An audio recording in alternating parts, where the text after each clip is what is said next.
এখন স্কুলৰ গাড়ীখন তাকো চিনি নাপাওঁ নহয় মানে ছাৰ আমি বাছৰ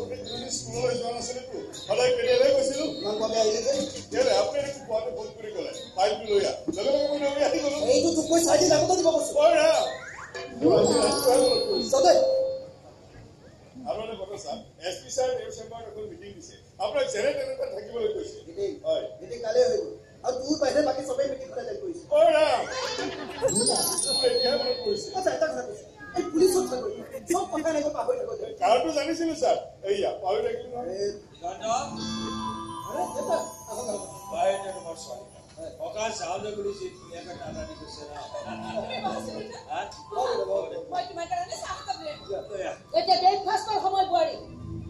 আমাৰ ঘৰত যেতিয়াই যেতিয়াই চাহৰ যোগান ধৰা মানুহ আছে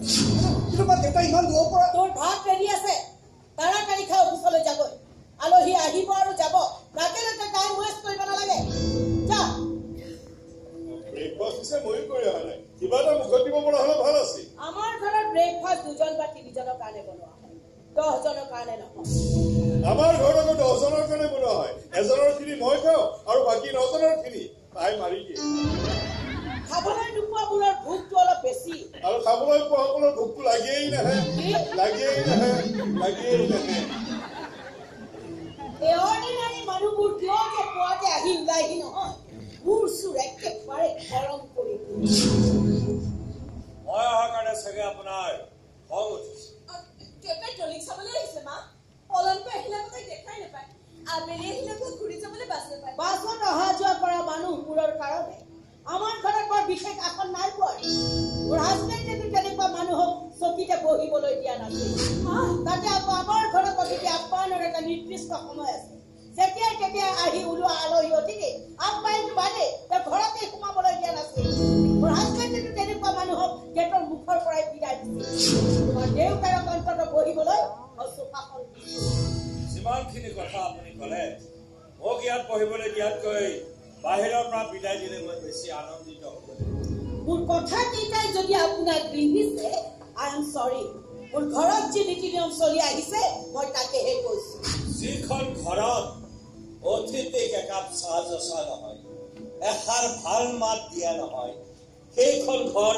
হয় অভাৱী নহ'লে অভদ্ৰ বুলিয়ে জানিছিলো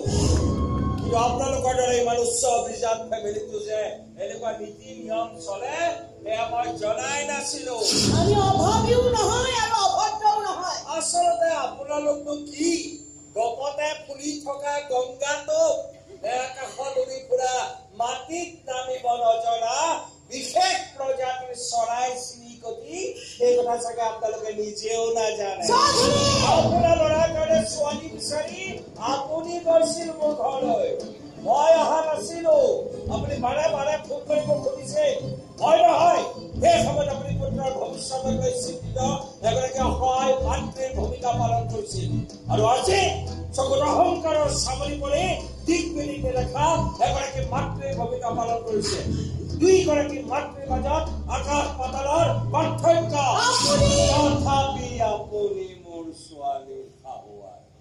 গতিকে আপোনালোকক মই কাজিয়া নকৰোঁ আৰু আপোনাক অসন্তুষ্ট কৰিবলৈ ভৱিষ্যতে মই কেতিয়াও এইখন ঘৰলৈ নাহোঁ আনকি নাতিনি যদি চাবলৈ নাহোঁ আহি নিজৰ আত্মসন্মানখিনি নষ্ট নকৰোঁ কিন্তু এইটো ঠিক যে ধন দেখুওৱা নামত মই নিজকে কেতিয়াও আপোনালোকৰ দৰে ইমান নিজ ইমান ঠাণ্ডাবাজ কৰি পেলাব নোৱাৰো এই বাছত অহা যোৱা কৰিলেও